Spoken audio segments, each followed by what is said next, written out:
کا یہاں پہ ذکر فرمایا، 7 واقعات یہاں پہ بیان فرمائے گئے۔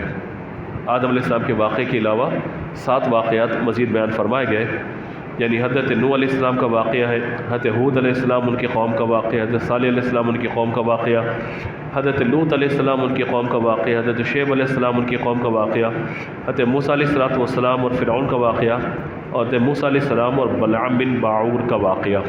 یہ واقعات ہیں۔ آئیے آغاز کرتے ہیں۔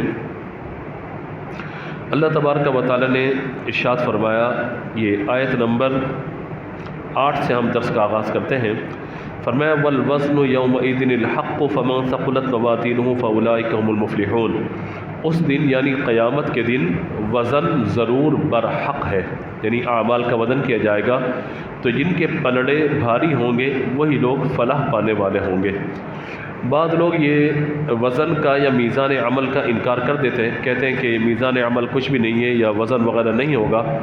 یاد رکھیے کہ کسی بھی چیز کو تولنے کے لیے جو عرف عام میں ترازو کہا جاتا ہے، کسی چیز کے وزن کو تولنے کے لیے، اور جس آلے کے ذریعے وزن کیا جاتا ہے اس کو میزان کہا جاتا ہے۔ اسی لیے ہمارے یہاں بعض اوقات میزان عمل کہہ دیا جاتا ہے، یعنی اعمال تولنے والا آلہ۔ یہ بھی یاد رکھیے کہ بعض لوگوں نے پھر انکار کر دیا کہ وزن کیسے ہوگا، یعنی ہم درود پاک پڑھتے ہیں، کلمہ طیبہ پڑھتے ہیں، قرآن پاک پڑھتے ہیں، اس پر نیکی ملتی ہے، نیکی کا کوئی جسم تو ہے نہیں۔ ہم یہ کبھی ہم نے سبحان اللہ کہا تو یہ ایک جسم کی صورت میں آدھا کلو وزن ہمیں مل گیا، 2 کلو وزن ہمارے پاس آ گیا، ایسا تو کچھ بھی موجود نہیں ہے۔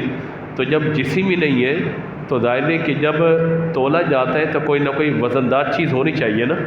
کوئی بندہ گناہ کرتا ہے، نافرمانی کرتا ہے، تو ظاہر ہے کہ اس کا بھی ایک وزن ہونا چاہیے، گناہ کا بھی ایک وزن ہو، نیکی کا بھی ایک وزن ہو، تو پھر وزن کیا کیسے جائے گا؟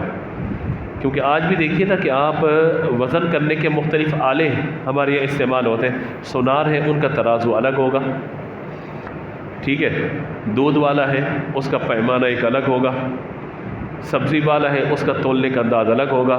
یہ بڑے بڑے جو کانٹے لگے ہوئے ہوتے ہیں، جہاں ٹنوں وزنی ٹرک وغیرہ کے وزن ہو رہے ہوتے ہیں، وہ ایک الگ پیمانہ ہوتا ہے۔ تو مختلف چیزیں تولنے کے مختلف آلے ہوتے ہیں۔ ہمارے عرف کے اندر بھی علماء نے فرمایا کہ حضرت عبداللہ بن عباس رضی اللہ تعالیٰ عنہ کہتے ہیں کہ قیامت کے دن نیکی اور برائی کا میزان یعنی ایک ترازو قائم کیا جائے گا، جس کے 2 پلڑے ہیں اور میزان کی ایک ڈنڈی بھی ہوگی، جیسے ہم یوں پکڑتے ہیں نا وزن کرنے کے لیے، ایک ڈنڈی اور 2 پلڑے ہوں گے، ایک میں نیکیاں ہوں گی اور ایک میں گناہ ہوں گے بندے کے۔ تو فرمایا کہ اللہ تبارک و تعالی ایمان والوں کے اعمال حسین صورتوں کے اندر پیدا فرما دے گا، یعنی ان کو باقاعدہ ایک شکل دے دی جائے گی۔ یعنی سبحان اللہ، کیا بات ہے کہ بندہ قرآن پاک پڑھ رہا ہے تو قرآن پاک کی نیکی کی ایک شکل اللہ قیامت کے دن عطا فرما دے گا۔ اب وہ کس طرح کی شکل ہوگی ظاہر ہے کہ وہ ہم بیان نہیں کر سکتے، لیکن علماء نے یہ بات بیان فرمائی۔ اسی طرح صحیح احادیث متواترہ سے یہ بات ثابت ہے کہ وزن وغیرہ کیا جائے گا، اور ہمارا اس پر ایمان ہونا چاہیے کہ قیامت کے دن اعمال کا وزن ہوگا۔ اب وہ کس طرح ہوگا، لہذا اس کی کیفیت کو جو ہے وہ ہم بیان کرنے سے قاصر ہیں۔ اللہ تبارک و تعالیٰ ہی عافیت والا معاملہ فرمائے، وہی اس کو بہتر جاننے والا ہے۔ دوسرا یہ کہ بہت ساری احادیث میں میزان کا ذکر آیا، جس طرح نبی مکرم علیہ الصلوۃ والسلام نے فرمایا کلمتان خفیفتان علی اللسان، کہ 2 کلمات جو زبان پر بڑے ہلکے ہیں، بڑے ہلکے ہیں، حبیبتان علی الرحمن، اللہ تبارک و تعالیٰ کو بڑے پسند ہیں، ثقیلتان فی المیزان، اور میزان پر بہت بھاری ہے، سبحان اللہ و بحمدہ سبحان اللہ العظیم۔ تو اب یہ حدیث ہمیں بتاتی ہے کہ اگر میزان کا کوئی تصور نہ ہوتا تو نبی مکرم علیہ الصلوۃ والسلام لفظ میزان اپنے کلام میں ذکر نہ فرماتے۔ یعنی 2 کلمات ایسے ہیں کہ جو زبان پر ہلکے ہیں، اللہ کو بہت پیارے ہیں، میزان میں بڑے بھاری ہیں۔ وہ کلمات کیا ہیں بولیے؟ سبحان اللہ و بحمدہ سبحان اللہ العظیم۔ چلتے پھرتے ان کلمات کا ورد کرتے رہا کریں، روزی میں برکت کے لیے بہترین کلمات ہیں یہ۔ اور بعض علماء نے تو یہاں تک لکھا ہے صوفیاء نے کہ یہی 2 کلمات ہیں جو فرشتوں کی تسبیح ہے، اور یہی 2 کلمات ہیں جن کی وجہ سے اللہ ساری مخلوق کو روزی عطا فرماتا ہے۔ تو سبحان اللہ و بحمدہ سبحان اللہ العظیم یہ پڑھتے رہنا چاہیے چلتے پھرتے۔ اسی طرح حضرت ابو مالک الاشعری رضی اللہ عنہ روایت کرتے ہیں کہ نبی مکرم علیہ الصلوۃ والسلام نے فرمایا صفائی نصف ایمان ہے، اور الحمدللہ میں اتنا ثواب ہے کہ صرف الحمدللہ کہنا میزان پورے کو بھر دیتا ہے، یعنی جو ایک ترازو ہے الحمدللہ پورے کو بھر دیتا ہے، اس کو الحمدللہ ترازو کو بھر دیتا ہے۔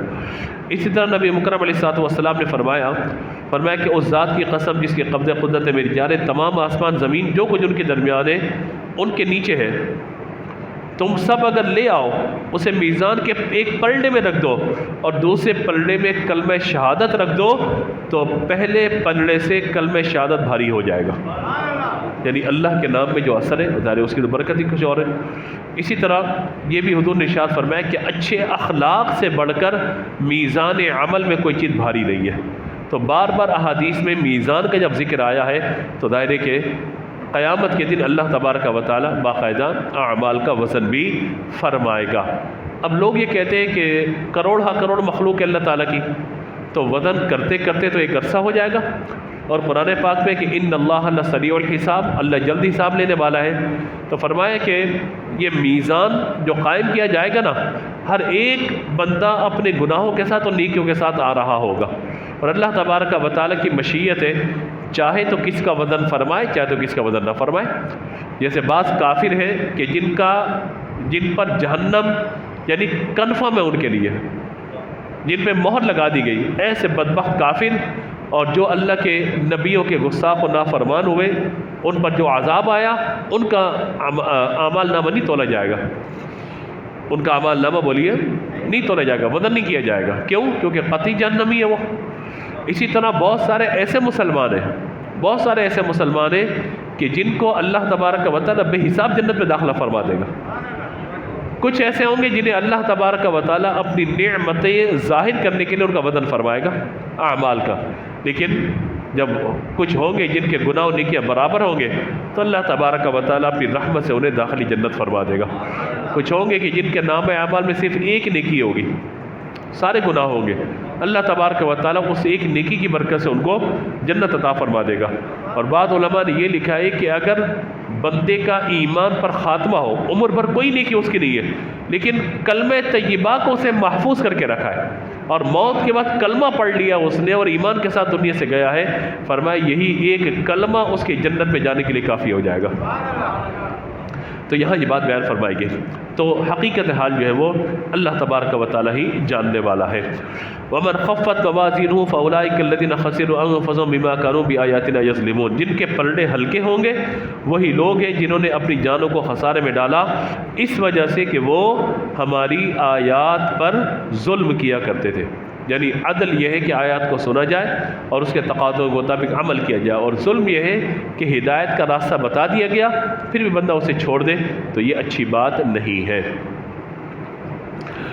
آگے اللہ تبارک و تعالی نے حضرت آدم علیہ السلام کا واقعہ ذکر فرمایا، وَلَقَدْ خَلَقْنَاكُمْ ثُمَّ صَوَّرْنَاكُمْ ثُمَّ قُلْنَا لِلْمَلَائِكَةِ اسْجُدُوا لِآدَمَ فَسَجَدُوا إِلَّا إِبْلِيسَ لَمْ يَكُن مِّنَ السَّاجِدِينَ، اور بے شک ہم نے تمہیں پیدا کیا، پھر تمہاری صورتیں بنائی، پھر ہم نے فرشتوں سے فرمایا کہ آدم کو سجدہ کرو، تو ابلیس کے سوا سب نے سجدہ کیا، وہ سجدہ کرنے والوں میں نہ ہوا۔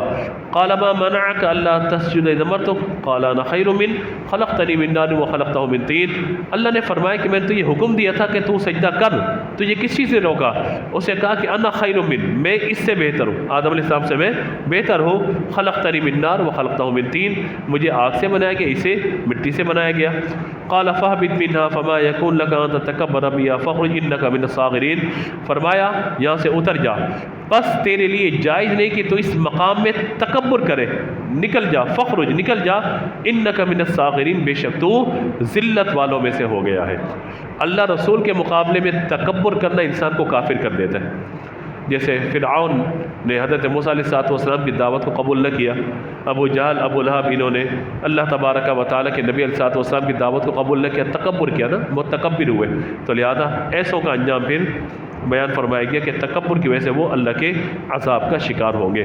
اور ایک تکبر ہوتا ہے کہ انسان اپنے نسب پر، میں اتنے بڑے خاندان والا ہوں، انسان اپنے حسن و جمال پر، میں بڑا حسین جمیل ہوں، انسان اپنے قد کاٹ پر، میرا قد دیکھو کتنا لمبا ہے، انسان اپنی جسمانی حیات پر، اپنے لباس پر، اپنے علم پر، اپنے پڑھنے پر، کسی بھی چیز میں تکبر کرے، اپنی ذہانت پر تکبر کرے، یاد رکھیے یہ تکبر کرنا جائز نہیں ہے.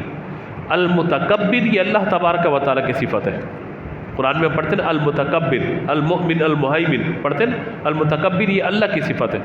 اور فرمایا کہ کبریائی میری چادر ہے. اللہ تعالیٰ نے فرمایا کبریائی میری چادر ہے، جو اس معاملے میں مجھ سے جھگڑے گا میں اس کو پاش پاش کر کے رکھ دوں گا. اللہ تبارک و تعالیٰ کی ذات ہے کہ جسے المتکبر کا وصف جو ہے یہ زیبا ہے.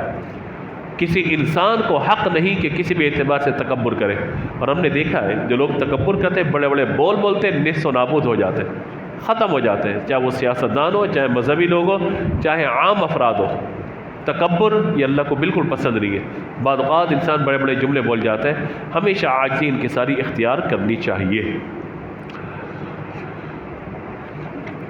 آگے فرمایا کہ قال انظرنی الی یوم یبعثون، شیطان نے کہا مجھے مہلت دے قیامت تک کی. قال انک من المنذرین، اللہ تعالیٰ نے فرمایا ہم نے تجھے مہلت دے دی. اب دیکھیے شیطان کلام کر رہا ہے اللہ تعالیٰ سے. قال فإما أغويتنی، جب مہلت دے دی اس سے کہا قال فإما أغويتنی لأقعدن لهم صراط المستقیم.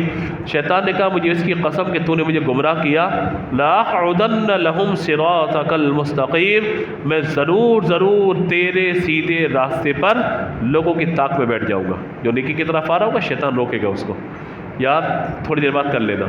اس وقت ٹالے گا وہ، ابھی نہیں کرو ابھی نہیں کرو. کچھ دیر کے بعد کیا ہوگا، انسان کسی کام میں لگ جائے گا، نیکی سے دور ہو گیا. بعض اوقات یوں ہوتا ہے درس و بیان میں کوئی ترغیب دی جاتی ہے، بندہ کہتا ہے کہ ہاں بس میں انشاءاللہ اب یہ کام کروں گا، 100 مرتبہ درود پاک پڑھوں گا، روزانہ ایک پارے کی تلاوت. ذہن بنا ہوا ہوتا ہے اور ذہن مطلب ہے گھر جاتے ہی فوراً تلاوت کروں گا، جب فجر پڑھتے ہی تلاوت کر لوں گا. کیا ہوتا ہے گھر پہنچتا ہے بندہ تو شیطان کا وسوسہ چھوڑ دیا. بندے کا دل چاہتا ہے کہ آج ہم نے سنا بھائی غریب کی مدد کرنی چاہیے، لہٰذا میں 500 جیب سے نکال کے فوراً صدقہ و خیرات کروں گا، چیریٹی میں پیسے دوں گا، کپڑے دے دوں گا، XYZ کچھ بھی، کسی کو راشن دلا دوں گا، فلاں پڑوسی کی مدد کر دوں گا. کوئی بھی معاملہ ایسا ہو سکتا ہے تو پھر انسان اس کو ٹالتا ہے، کل دے دیں گے کل دے دیں گے، ٹھیک ہے کل دے دیں گے. اچھا چلو نہیں میں خود نہیں دیتا، میں کس کا بھجوا دوں گا، چلیے وہ کروں گا آن لائن ٹرانسفر کر دوں گا. چلو 1-2 دن گزارے، جمعہ ہے نا، جمعے کو نیکی کا ثواب زیادہ ہے، جمعے کو دوں گا میں. بس وہ وقت گیا. دل کی کیفیت یہ ہے، حضور یہ دعا کرتے تھے یا مقلب القلوب ثبت قلبی علی دینک. دل قلب اس کو قلب کا اسے جاتے ہیں، منقلب ہوتا ہے، بدلتا رہتا ہے، ابھی کچھ ابھی کچھ ابھی کچھ ابھی کچھ ابھی کچھ ابھی کچھ، کبھی کچھ ہو جاتا ہے کبھی کچھ ہو جاتا ہے. دل کی ایک کیفیت ہے. حضور دعا کرتے یا مقلب القلوب، اے دلوں کو بدلنے والے، ثبت قلبی علی دینک، میرے دل کو دین پر استقامت عطا فرما دے. حضور یہ دعا کرتے تھے ثبت قلبی علی دینک، استقامت، میرے دل کو دین پر ثابت قدم رکھ. حضور کا دل تو ثابت قدم ہی تھا، یہ تو امت کی تعلیم کے لیے. تو لہٰذا دل جو ہے نا اس کی کیفیت بدلتی رہتی ہے، کبھی کچھ. تو لہٰذا دل میں جیسے نیکی کا خیال ہے بندہ فوراً کر لے. حدیث ہے نا امام جعفر صادق رضی اللہ تعالیٰ عنہ، آپ نے بہترین جبہ پہنا ہوا ہے، اور جبہ پہنا ہوا تھا. آپ اپنے گھر تشریف لائے تو آپ حمام میں گئے، واش روم لباس چینج کرنے کے لیے. آپ نے باہر جبہ لٹکایا اور چلے گئے. اتنی دیر میں باہر سے کسی نے صدا دی کہ اے آل رسول، اے نبی کے گھر والوں، ہماری کچھ خدمت کرو. تو آپ نے وہیں سے حمام سے واش روم سے اپنے خادم کو بلایا اور کہا کہ یہ اٹھا کے اس کو دے دو فوراً. اور پھر آپ وضو وغیرہ کر کے کپڑے تبدیل کر کے بعد تشریف لائے. تو خادم نے کہا کہ حضرت اتنی جلدی، آپ باہر آ کر بھی حکم فرما سکتے تھے، میں اس کو روک لیتا صدا دینے والے کو، بعد میں آپ دے دیتے. اتنی جلدی، اتنی عجلت. میں نے کہا کہ فوراً دو. آپ نے فرمایا اتنی جلدی کیوں؟ فرمایا بات یہ کہ نیکی کا ارادہ جیسے دل میں ہے بندہ فوراً کر لے، کیونکہ بندے کو اگلے لمحے کی خبر نہیں ہوتی. ایسا ہوتا ہے بعض اوقات، بندہ کہتا ہے بس میں اب جیب سے 1000 روپے نکال کے دیتا ہوں، غریب کی مدد کرتا ہوں. گھر پہنچتا ہے کل دے دیں گے، ٹھیک ہے. تو یہ بعض اوقات یہ دل جو ہے نا، یہ انسان کو یہ دل بدلتا رہتا ہے یہ، ٹھیک ہے جی. تو فرمایا کہ میں سیدھے راستے پر لوگوں کی طاق میں بیٹھوں گا. ثم لآتینہم من بین ایدیہم ومن خلفہم وعن ایمانہم وعن شمائلہم ولا تجد اکثرہم شاکرین. تو ضرور میں ان کے آگے، ان کے پیچھے، ان کے دائیں، ان کے بائیں، ان کے پاس آؤں گا تو ان میں سے بہت سارے لوگ ایسے جو تیرے شکر گزار نہیں ہوں گے. شیطان دائیں بائیں آگے پیچھے ہر طرف سے وار کرتا ہے، اور ایسا، اور یہ دشمن وہ ہے جو ہمیں نظر بھی نہیں آتا. بھائی دشمن کوئی سامنے آ جائے نا، خدا نہ خاصا اللہ نہ کرے، تو بندہ اس سے کوئی لڑ سکتا ہے، کوئی بات کر سکتا ہے. یہ دشمن ایسا ہے کہ جو وسوسہ ڈالتا ہے، یوں نہیں یوں کر لو، یوں نہیں یوں کر لو. پہلی صف کو چھوڑو نا، دوسری صف پہ جا کے بیٹھ جانا. کیا ہے، پنکھا صحیح نہیں چلتا، یہاں پہ ہوا نہیں آتی امام صاحب کے پیچھے، ادھر جا کے بیٹھ جانا. خواتین میں بڑے مسئلے ہیں یہ، پنکھے کے نیچے بیٹھو، صف مکمل کریں، نہیں چھوڑو یہیں کھڑے ہو جاؤ، کوئی دوسری آئیں گی خواتین صف پہ چلی جائے گی. مرد حضرات بھی پیچھے، ہم اعلان کر کر کے تھک جاتے ہیں بات پر، صفیں مکمل کرو بھائی، صفیں مکمل کرو. اب وہ پیچھے کوئی صف کا کونا خالی، کوئی کونا خالی، کیوں؟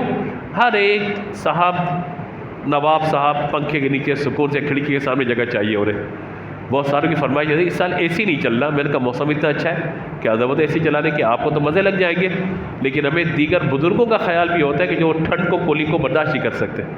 اور یہ موسم ایسا ہے اگر زیادہ اے سی ویسی چلے گا نا بھائی، طبیعتیں خراب ہونا شروع ہو جائے گی. شکر ہے کھانسی نہیں ہو رہی لوگوں کو، ورنہ سب کھانس رہے ہوں گے پیچھے کھڑے ہوئے. تو پھر کوئی بند کرے گا، کوئی ٹیمپریچر کم کرے گا، کوئی زیادہ کرے گا، یہ تماشے چلتے رہیں گے.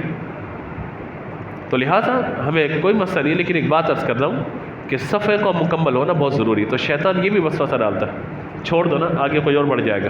حالانکہ حضور نے فرمایا کہ اگر کوئی شخص اس ثواب کو جان لے کہ قدم بڑھا کر خالی صف کو مکمل کرنے کا ثواب کیا ہے، فرمایا کہ اس قدم سے بڑھ کر کسی کا ثواب نہیں جو صف کے خلا کو پور کرنے کے لیے اپنے قدم کو بڑھائے گا. اور فرمایا کہ پہلی صف میں کیا ہے، اگر لوگ جان لیتے تو قرآن اندازی کرتے.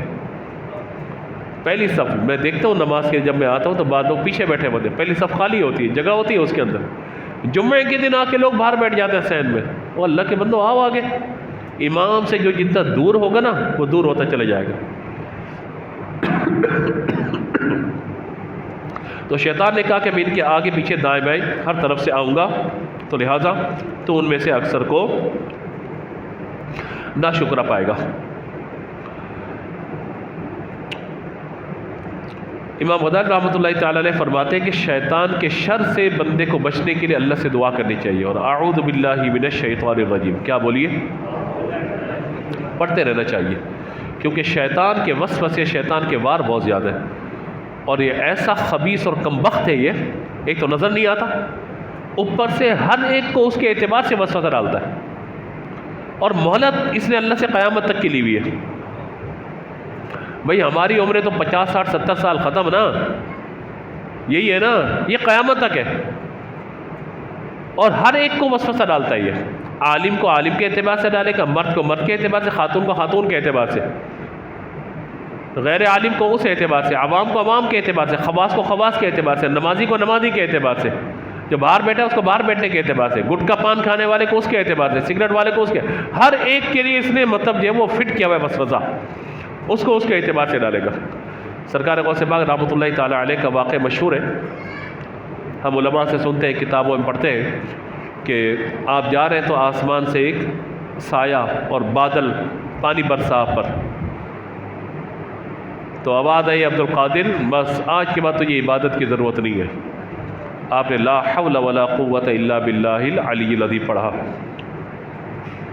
اچانک وہ ختم ہو گیا، شیطان ظاہر ہو گیا آپ کے سامنے اور کہا کہ اے عبد القادر تو یہ تیرے علم نے بچا لیا، اس سے میں بہت سارے لوگوں کو گمراہ کر چکا ہوں. یعنی کسی پر ایک بندہ جا رہا ہو، اس پر بادل آ کے سایہ کرے، ہر جگہ پہ دھوپ ہو، اس پہ سایہ ہو، تو آپ دیکھیں نا اس کا مزاج کہاں پہنچے گا آسمان پر. یہاں تو اگر ہم گاڑی میں اپنے ڈرائیور کے ساتھ بیٹھے ہم تکبر والے ہو جاتے ہیں، ساتھ نہیں بیٹھتے ڈرائیور کے آگے، پیچھے بیٹھتے ہیں، لگے سے ہی میں سیٹ ہوں، بابا یہ ڈرائیور ہے میرا ہے. کوئی اگر ہمارا ملازم ہمارے ساتھ جا رہا ہو، ہم اسے کھانے پر اپنے ساتھ نہیں بٹھاتے، ٹھیک ہے جی میں آپ کے دوست سے جہاں کروں تم وہاں جا کے کھا لو کھانا. ہمارے رویے تو ایسے، ہمارا انداز یہ ہے. میں سمجھانے کے لیے بات عرض کر رہا ہوں، کوئی برا نہ مانے میری بات کو، برا نہ مانیے گا. گھر کے چوکیدار کو، گاڑی کے ڈرائیور کو کیا کبھی ہم نے اپنے دسترخوان پر بٹھا کے کھانا کھلایا اپنے ساتھ؟ نہیں. خود کھائیں گے اور اس کو پلیٹ میں دے کے باہر بھیج دیں گے، جاؤ بھی کھانا کھا لو باہر جا کے. گھر کی ماسی جو مسلمان ہے، گھر کی صفائی کرتی ہے، برتن دھوتی ہے، بعض اوقات کھانا بناتی ہے، روٹیاں بناتی ہے، ہم اسے کہتے ہیں ٹھیک ہے کھانا تم لے کے چلی جانا، باجی مجھے کھانا کھانا ہے، اچھا ٹھیک ہے تم کھا لو. کبھی ایسا کیا کہ ہم نے اس ساتھ بیٹھ کے کھانا کھایا؟ ہم سے مراد خواتین نے، ہاں مردوں کو تو اجازت نہیں ہوگی بھائی. ایک بات سمجھانے کے لیے میں عرض کروں، وہی مسلمان ہے نا، کلمہ گو ہے نا، یہ صرف ایک زاویہ فکر میں پیش کرنے کی کوشش کر رہا ہوں کہ بعض اوقات ان چھوٹی چھوٹی چیزوں سے بھی تکبر دل کے اندر آ جاتا ہے۔ تو سرکار غوث پاک رحمۃ اللہ تعالی علیہ پر جب یہ سارا معاملہ ہوا تو شیطان نے کیا کہا؟ تو یہ تیرے علم نے بچا لیا۔ آپ نے فرمایا جاتے جاتے پھر وار کرنا چاہتا ہے؟ مجھے میرے علم نے نہیں بچایا، میرے رب کے فضل نے مجھے بچایا۔ میں کہوں مجھے علم نے بچا لیا تو تکبر ہے بھائی، تو اس پہ بھی تکبر آ گیا نا۔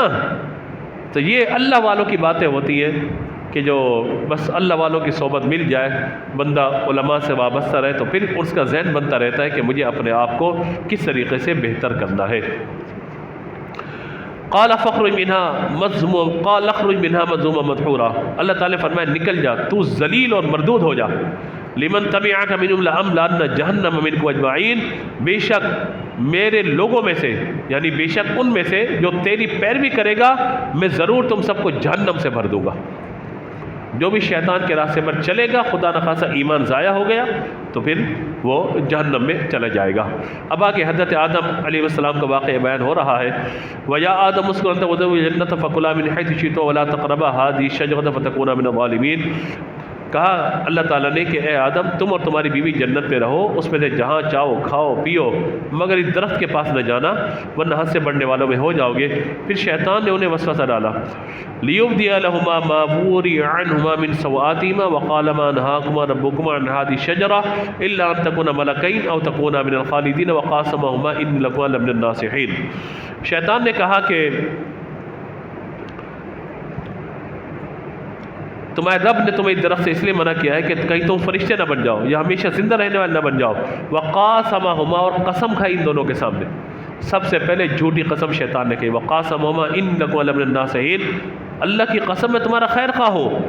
تو وہ ان کو دھوکہ دے کر دونوں کو اتار لایا۔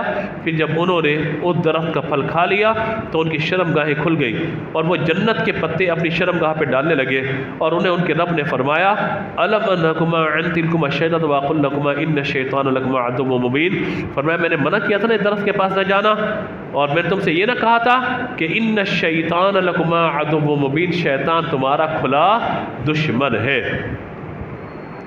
اب حضرت آدم و حوا علیہ السلام زمین پہ تشریف لے آئے اور اللہ تعالیٰ نے فرمایا کہ قال اهبطوا بعضكم لبعض عدو ولكم في الأرض مستقر ومتاع إلى حين، تم جاؤ زمین پہ، تمہارے لیے ایک وقت ہے، وہاں ٹھہرو گے، تم نفع اٹھاؤ گے۔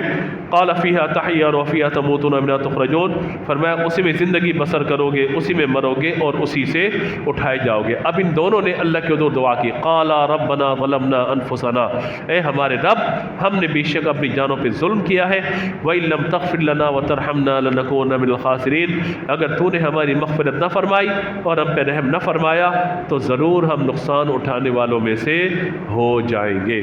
لہٰذا علماء نے فرمایا کہ جب بھی کوئی خطا ہو جائے، گناہ ہو جائے، فوراً اللہ کے حضور توبہ کرنی چاہیے۔ حضرت آدم و حوا علیہ السلام کی پیدائش اللہ تعالیٰ نے زمین کے لیے ہی فرمائی تھی۔ انی جاعل فی الارض خلیفہ، پہلے پارے پڑھا تھا نا ہم نے کہ زمین کے لیے خلیفہ بنانے والا ہوں، جب اللہ نے فرشتوں سے فرمایا تھا تو زمین کے لیے ہی آپ کی پیدائش تھی، لیکن اللہ تبارک و تعالی نے فرمایا کہ یہ نہ کرنا، ان سے جو ہے مطلب یہ معاملہ سرزد ہوا، پھر زمین پہ تشریف لائے تو ظاہر ہے کہ پھر ان کی اولاد تبادل و تناسل اور پھر سارا سلسلہ آگے چلتا چلا گیا۔ تو فرمایا کہ یہ تم دونوں آپس میں دشمن رہو گے، آدمی یعنی جتنی بھی اولاد آدم ہے وہ اور شیطان، یہ آپس میں ہمیشہ دشمن رہیں گے۔ کیا کریں گے؟ دشمن رہیں گے۔ جو شیطان سے دوستی کرے گا اس کا مطلب ہے وہ آدم علیہ السلام کے طریقے پر نہیں ہے، اور جو دشمنی کرے گا شیطان سے اس کے خلاف جائے گا تو ظاہر ہے کہ وہ اس طریقے پر ہے۔ آخری بات وہ یہ ہے کہ اللہ کے نبی اگر عاجزی کرتے ہوئے اپنے رب کے حضور کچھ عرض کرے تو ہمیں یہ حق نہیں کہ ہم انہیں کچھ کہنا شروع کریں، جیسے اس آیت میں فرمایا ربنا ظلمنا انفسنا، ہم نے ظلم کیا اپنی جان پر، تو کوئی کہنا شروع کر دے کہ آدم علیہ السلام ظالم ہے، معاذ اللہ، جائز نہیں ہے یہ۔ جس طرح حضرت یونس علیہ السلام نے مچھلی کے پیٹ میں پڑا تھا، کیا لا الہ الا انت سبحانک انی کنت من الظالمین، بے شک میں ظلم کرنے والا میں ہوں، یعنی ظلم سے مراد یہ ہے کہ یا اللہ مجھ سے خطا ہو گئی ہے، مجھ سے معاملہ ہو گیا ہے۔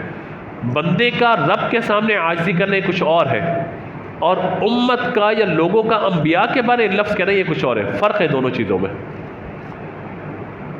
ہمارے والد جو ہے وہ اپنے والد کے سامنے کہیں کہ ابا جی میں آپ کا بڑا گناہ گار ہوں، یا ابا جان مجھ سے ظلم ہو گیا، اور ہمارا بچہ ہمیں کہنا شروع کر دے لو میرے ابا تو ظالم ہو گئے. بات سمجھ لیں، عاجزی کرتے ہوئے بڑے کے سامنے کچھ کہنا یہ کچھ اور ہے، اللہ کے حضور یہ کہنا یا اللہ میں گناہ گار ہوں میری بخشش کر دے. سامنے کوئی آ جائے ہاں گناہ گار بھائی کیا حال ہے آپ کے، یہ تو عجیب سی بات ہو گئی نا. بندے کا رب کے حضور عاجزی کرنا کہنا یہ کچھ اور ہے. بندہ تو کہتے یا اللہ میں ذلیل ہوں، میں رسوا ہوں، میں خاکسار ہوں، یا اللہ میں کچھ بھی نہیں ہوں. سامنے ایک بندہ ہے ہاں میں کچھ نہیں بھائی کیسے ہو تم، تو یہ تو عجیب سی بات ہوگی نا. وہ بندے کا اور رب کا معاملہ ہے.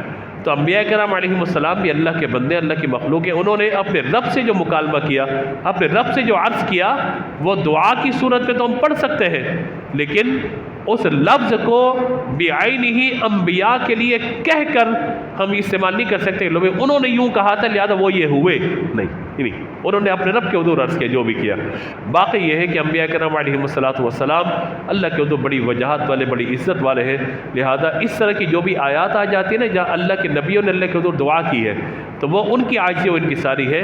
ہم انہیں تلاوت کے طور پہ پڑھیں گے، ترجمے کے طور پہ پڑھیں گے، اس واقعے کو بیان کریں گے اب کہ انہوں نے اپنے رب کے حضور یہ باتیں عرض کی ہیں، لیکن ان لفظوں سے براہ راست حکم ان پہ کسی بھی طرح کا نہیں لگائیں گے. یہ بعض اوقات یہ ہوتا ہے کہ لو بھی اللہ کے نبی نے تو یوں کہا ہے لہٰذا وہ تو یہ ہوئے نہیں. ہمیں یہ حق حاصل نہیں ہے، وہ ان کا اور ان کے رب کا معاملہ ہے. تو ہمیں ان آیات کو پڑھتے ہوئے اس بات پر غور کرنا چاہیے جب اللہ کے نبی اللہ کے حضور اتنی عاجزی کرتے ہیں تو عام بندوں کو رب کے حضور کتنی عاجزی کرنی چاہیے، کتنی دعا کرنی چاہیے. تو پھر اللہ تعالیٰ نے جو ہے وہ ان کی دعا کو قبول فرمایا اور پھر زمین کا معاملہ جو ہے وہ سارا جو ان کو عطا فرما دیا. لہذا حضرت آدم علیہ السلام کا لقب ابو البشر ہے. کیا لقب ہے؟ تمام انسانوں کے والد. اور اسی لیے آدمی کہا جاتا ہے، آدم سے آدمی، اس کے بعد مرد، عورت، رجال اور نساء. قرآن پاک میں مختلف الفاظ آئے ہیں یہ.